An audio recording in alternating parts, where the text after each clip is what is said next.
Assalamualaikum warahmatullahi wabarakatuh. Kembali lagi bersama channel POV Story, Jika Aku Menjadi. Bayangkan jika kamu terbangun dari tidurmu, dan kamu menjadi pribadi yang berbeda. Saat ini kamu menjadi seorang pedagang nasi bungkus pinggir jalan, atau yang sering disebut dengan medangan. Dan inilah kisahnya. Udara dingin menusuk kulit. Bukan karena dinginnya pendingin kamar, tapi karena dinginnya embun yang turun dini hari. Mata perlahan terbuka. Pandangan pertama yang menyambut adalah langit hitam pekat dengan bintik-bintik bintang yang samar. Telinga menangkap suara knalpot motor yang sesekali memecah keheningan. Tubuh terasa kaku, punggung pegal. Aku mencoba bangkit, tapi terhalang sesuatu yang keras di atas kepala. Aduh! Kepalaku terbentur seng. Aku menunduk dan menyadari aku tidak berada di kasur empukku. Aku ada di sebuah gerobak kayu. Gerobak? Mimpikah ini? Aku mengucek mata, mencoba mencerna pemandangan di sekeliling. Di sisi kanan, tumpukan piring-piring kecil berisi aneka lauk. Sate usus, sate telur puyuh, sate jeroan. Di sampingnya, beberapa nampan berisi gorengan, bacem tempe, dan tahu. Di bawahnya, termos-termos besar, ceret, dan ada tumpukan gelas. Jantungku berdebar kencang. Ini gerobak hik, gerobak wedangan yang sering kulihat di pinggir jalan. Tapi kenapa aku ada di sini? Aku ingat semalam, aku tidur di kamarku. Apartemenku di lantai 12, kasurku king size, pendingin udara menyala. Lalu kenapa sekarang aku ada di sini, di balik gerobak tua yang berbau rempah dan arang? Seorang nenek tua tiba-tiba muncul dari balik tenda kain. Ia menggendong sebuah bungkusan plastik besar. Matanya menatapku heran. "Leh, wis tangi toh? Kok ndeloki gerobakmu kaya wong bingung?" "Leh?" tanyaku bingung. "Mbah, saya siapa?" Nenek itu tertawarnya. "Lho, kaya wong lali tenan. Kowe iki Danang, sing dodol wedangan ning kene saben wengi. Kok aneh-aneh?" Danang. Namaku Dimas, bukan Danang. Aku seorang manajer pemasaran di perusahaan multinasional. Laptop, presentasi, meeting, dan target adalah duniaku. Bukan gerobak, sate-satean, dan wedangan. Tapi nenek ini menyebutku Danang. Ia terdengar begitu yakin. Aku mencoba menenangkan diri. Mungkin ini mimpi yang sangat nyata. Aku akan bangun sebentar lagi. Aku akan kembali ke kamarku, mandi, dan bersiap ke kantor. Tapi tubuhku merasakan dingin yang menusuk. Pakaianku bukan pijama sutra, melainkan kaos oblong lusuh dan celana training yang sudah pudar warnanya. Tanganku, yang biasanya halus karena sering menggunakan hand sanitizer, kini terasa kasar dan kapalan. Aku mencoba berdiri. Gerakan kecil ini membuat beberapa piring kecil di atas gerobak bergeser dan menimbulkan suara kleting-kleting. Nenek itu, yang ternyata pemilik warung angkringan di seberang jalan, tersenyum. "Ayo, ndang didodol le, engko ndak kesiangan, mumpung isik sepi. Biasanya lek jam 4 wis rame sing ngopi." Jam 4 pagi. Aku menatap jam di ponselku. Benar, 04.05. Biasanya jam segini aku masih terlelap. Ini sungguh bukan mimpiku. Ini kenyataan yang aneh, yang tidak bisa kupahami. Sambil terhuyung, aku keluar dari balik gerobak. Terlihat di seberang jalan, nenek tadi sudah duduk di kursi plastiknya, menyalakan kompor dan mulai menyeduh kopi. Aku mengamati gerobakku sendiri. Ada tulisan tangan di spanduk kain kecil. Wedangan Mas Danang. Di sampingnya tumpukan nasi bungkus. Nasi kucing, sebutan untuk nasi bungkus mini khas Solo. Bau arang yang terbakar mulai tercium. Ada tungku kecil di salah satu sudut. Aku menyentuh ceret air di atasnya. Hangat. Artinya tungku itu sudah menyala sejak tadi. Aku mencoba menyambungkan potongan-potongan ingatan. Apa yang terjadi? Aku tidak ingat pernah menjadi seorang penjual nasi bungkus. Tidak ada memori tentang membeli bahan, meracik bumbu, atau begadang menyiapkan dagangan. Yang ada hanya memori tentang deadline, email dan presentasi. Aku seperti menonton film tentang diriku sendiri. Film yang sudah mulai di tengah-tengah, dan aku adalah pemeran utamanya. Tak lama, beberapa motor berhenti di depanku. Pengendaranya turun memakai seragam kerja. Mereka menatapku heran. "Mas Danang kok meneng wae? Ndak ngelayani?" tanya salah seorang dari mereka. Aku terdiam, jantungku berdebar lagi. "Maaf, mau pesan apa?" tanyaku lirih. Mereka tersenyum. "Biasanya wis ngerti, kopi susu panas, nasi bandeng karo sate usus 10. Aku menelan ludah. Kopi susu panas. Bagaimana cara membuatnya? Aku tidak tahu. Aku hanya tahu cara membuat kopi instan di kantor. Nasi bandeng, sate usus. Aku tidak pernah menyentuh benda-benda itu. Tapi anehnya tanganku bergerak dengan sendirinya. Seperti ada memori otot yang jauh lebih kuat dari memori otakku. Aku mengambil gelas, memasukkan bubuk kopi dan gula, menuangkan susu kental manis, lalu menyiramkan air panas dari ceret. Gerakanku cekatan, seolah sudah kulakukan ribuan kali. Aku mengambil nasi bandeng, menghangatkan sate usus di atas panggangan arang, dan menyajikannya di nampan kecil. Semua dilakukan tanpa berpikir. Pelanggan itu tersenyum puas. "Nah, ini baru Mas Danang yang giasane. Wong iki mau meneng wae kaya kesurupan." Aku hanya tersenyum hambar. Tentu saja, aku memang seperti kesurupan. Satu persatu pelanggan berdatangan. Mereka adalah para pekerja malam yang pulang, pekerja pagi yang berangkat, para tukang becak yang beristirahat, dan beberapa anak muda yang sekadar nongkrong. Mereka semua mengenal Danang. Mereka tahu menu favorit mereka. Mereka tahu cerita hidup Danang. Ada yang bertanya tentang adikku, ada yang bertanya tentang ibuku. Aku hanya bisa menjawab dengan senyuman dan anggukan. Berharap tidak ada yang menyadari keanehan ini. Saat melayani, aku mulai memperhatikan hal-hal kecil. Setiap piring punya cacat yang berbeda. Setiap gelas punya goresan khas. Aku hafal di mana letak sendok, garpu, dan tusuk gigi. Aku tahu persis berapa lama sate harus dipanaskan agar tidak gosong, tapi tetap hangat.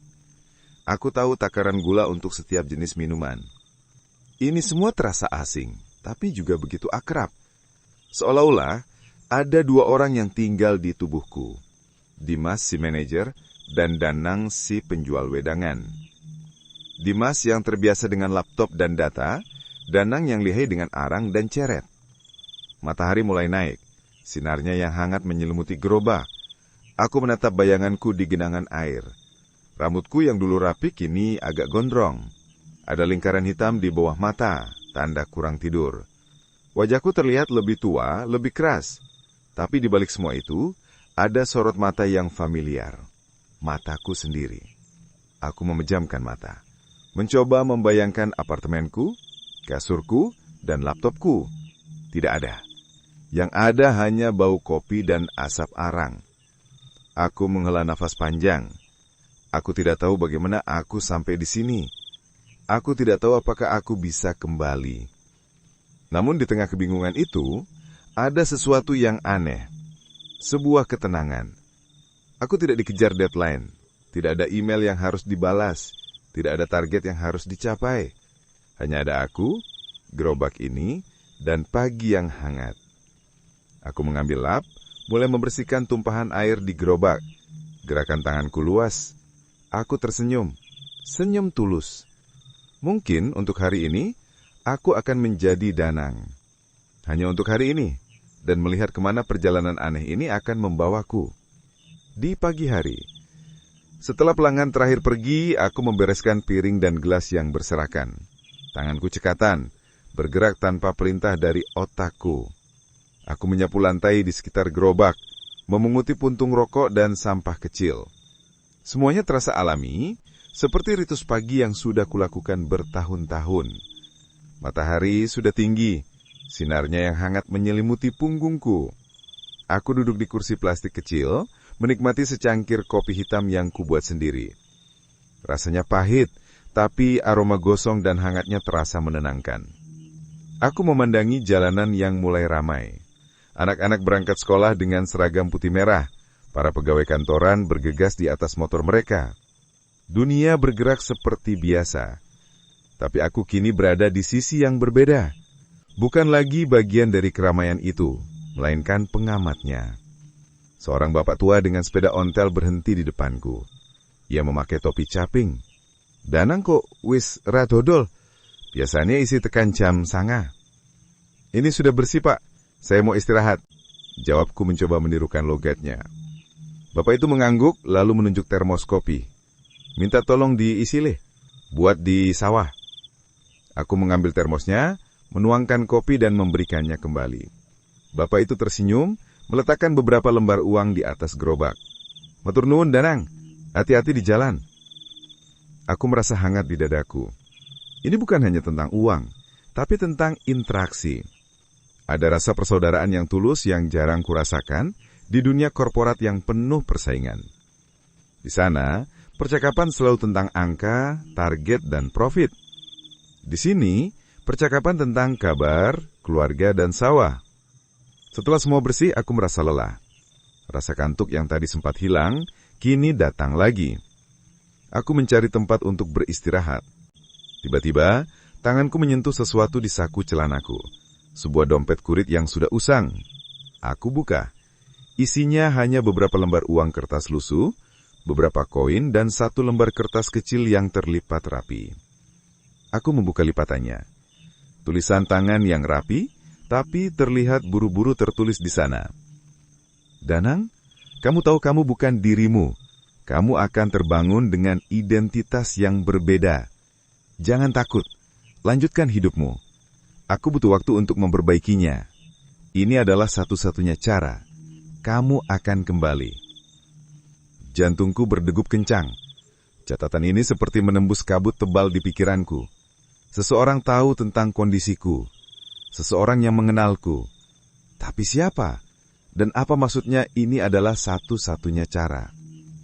Aku mencoba mengingat, tapi tidak ada bayangan apa-apa. Hanya kekosongan. Aku membaca ulang catatan itu. Kamu akan kembali. Kata-kata itu memberiku harapan. Aku tidak terjebak selamanya di sini. Tapi di sisi lain, ada perasaan aneh. Apakah aku benar-benar ingin kembali? Dua kehidupan dalam satu tubuh. Aku menghabiskan siang dengan tiduran di sebuah musola kecil di dekat gerobak. Pikiran tentang Dimas si manajer dan Danang si penjual, wedangan, terus berkelebat. Dimas adalah orang yang ambisius, terbiasa dengan tekanan dan selalu memikirkan masa depan.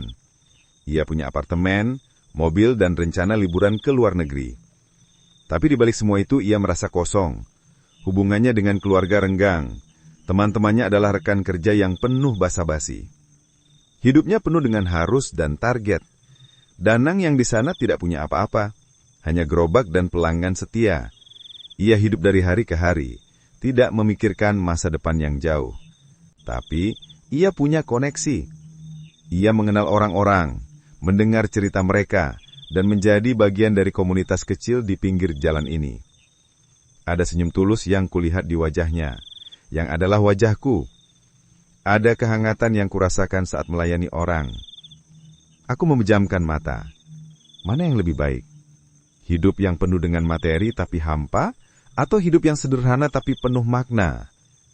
Aku tidak tahu jawabannya, tapi untuk saat ini, aku akan menjalani peran ini. Aku akan menjadi Danang. Aku akan belajar dari Danang. Mungkin ada sesuatu yang bisa kupelajari dari kehidupannya yang sederhana, yang bisa mengubah cara pandangku. Entah jika aku kembali sebagai Dimas, atau tetap di sini. Malam itu saat rembulan mulai menggantung di langit, aku kembali ke gerobak. Aku menyalakan arang. Percikan api dan asapnya terasa seperti kehangatan, bukan hanya di tangan, tapi di hatiku. Aku tidak lagi merasa bingung atau takut. Aku merasa siap. Siap untuk menjalani hidup sebagai Danang, sambil menunggu orang yang misterius itu untuk menepati janjinya.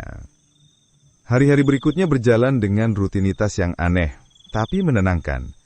Setiap sore menjelang malam, aku menarik gerobak Hik keluar dari tempat penyimpanan. Bau arang, sate, dan rempah menjadi wewangian yang akrab. Aku menyusun semua dengan teliti. Dari piring-piring kecil berisi bacem dan gorengan, hingga termos-termos besar berisi wedang. Aku sudah hafal letak dan takaran setiap bahan, seperti sebuah tarian yang sudah dipelajari ribuan kali. Tanganku bergerak dengan sendirinya, seolah tubuh ini memiliki memori yang terpisah dari pikiranku. Pelanggan datang dan pergi. Wajah-wajah familiar, percakapan yang sama. "Mas Danang, kopi susunya kayak biasa ya?" Atau, "Kok sepi wae malam ini, Mas?" Aku menjadi mengenal mereka dan mereka mengenal Danang yang baru ini. Ada Pak Budi, tukang beca yang selalu memesan wedang jahe. Ada sekelompok mahasiswa yang suka nongkrong sampai larut malam, membahas tugas dan impian mereka. Ada Mbak Yuli, kasir minimarket yang selalu mampir untuk beli nasi banding sebelum pulang. Aku belajar banyak dari mereka. Bukan tentang data pasar atau strategi marketing, tapi tentang kehidupan. Pak Budi bercerita tentang cucunya yang sakit. Mbak Yuli mengeluh tentang gajinya yang kecil. Mahasiswa itu berdebat tentang masa depan yang belum pasti. Aku mendengarkan, memberikan senyuman, dan sesekali membalas dengan kalimat-kalimat sederhana yang entah dari mana asalnya. Aku tidak lagi Dimas yang sibuk, tapi Danang yang menjadi tempat singgah bagi orang-orang. Pertemuan dan sebuah pertanyaan.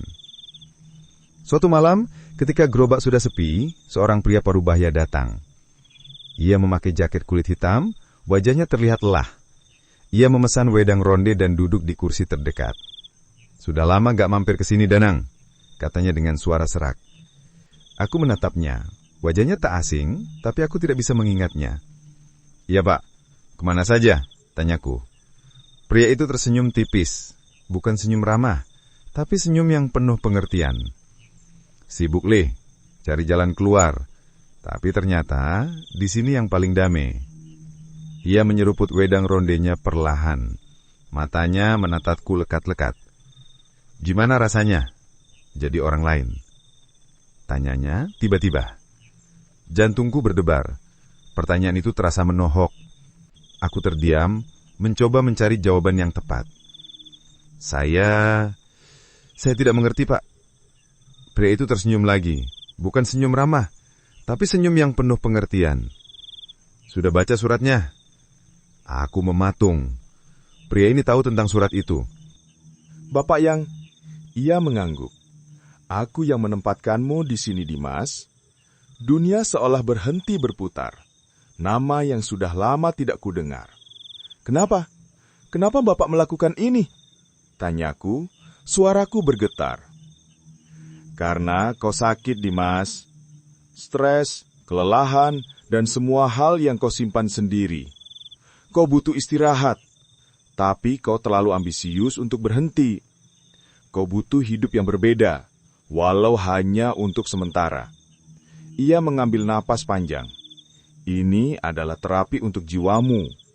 Terapi yang hanya bisa dilakukan di luar duniamu." "Jadi, saya akan kembali." Pria itu meletakkan gelasnya yang sudah kosong. "Tentu, tapi hanya jika kau sudah siap. Hanya jika kau sudah menemukan apa yang kau cari di sini." "Apa yang saya cari?" "Itu yang harus kau temukan sendiri. Kau Dimas yang ambisius tapi kehilangan arah. Kau Danang yang sederhana tapi penuh makna. Pilih mana yang akan kau bawa pulang," jawabnya. "Aku akan kembali dalam beberapa hari. Sampai saat itu, nikmati liburanmu." Pria itu berdiri, meletakkan uang di atas gerobak dan menghilang di kegelapan malam. Aku duduk membeku, mencoba mencerna semua perkataannya. Jadi ini bukan mimpi, bukan kebetulan. Ini adalah perjalanan yang disengaja. Aku adalah Dimas, manajer yang lelah, yang dikirim ke dunia Danang untuk menemukan dirinya kembali. Aku menatap rembulan. Di sana, di balik awan yang sesekali menutupinya, ada duniaku. Dunia yang penuh dengan target, email, dan persaingan. Tapi di sini, di depan gerobak ini, ada kehangatan, tawa, dan cerita-cerita sederhana yang mengalir. Aku tidak tahu apa yang harus kulakukan. Apakah aku harus mencari pria itu dan memaksanya mengembalikanku? Atau haruskah aku menunggu dan mencari jawaban dari pertanyaan yang diajukan? Aku mengambil sisa nasi kucing, memakannya dengan perlahan. rasa pedas dan gurihnya terasa familiar. Kehangatan wedang jahe masih melekat di lidahku. Mungkin untuk saat ini, aku akan tetap berada di sini, menunggu dan mencari jawaban dari dalam diriku sendiri. Setelah pria misterius itu pergi, aku duduk membeku. Jantungku berdebar tak karuan. Kata-katanya terus terngiang. Pilih mana yang akan kau bawa pulang. Aku memandangi gerobak dan pelanggan-pelangganku dengan tatapan yang berbeda. Mereka bukan lagi bagian dari duniaku. Mereka adalah bagian dari sebuah mimpi yang akan segera berakhir. Seharian itu aku melayani pelanggan dengan perasaan hampa. Setiap senyum, setiap ucapan terima kasih, terasa seperti perpisahan. Aku menatap Pak Budi, tukang becak yang selalu memesan wedang jahe. Aku melihat sekelompok mahasiswa yang tertawa lepas di depanku. Hati kecilku merasa nyeri. Mereka adalah orang-orang yang mengenalku sebagai Danang, bukan Dimas. Mereka menerima aku apa adanya. Malam itu, setelah gerobak sepi, pria misterius itu kembali. Ia menatapku dengan mata penuh tanya. "Sudah kau temukan jawabannya, Dimas?" Aku mengangguk.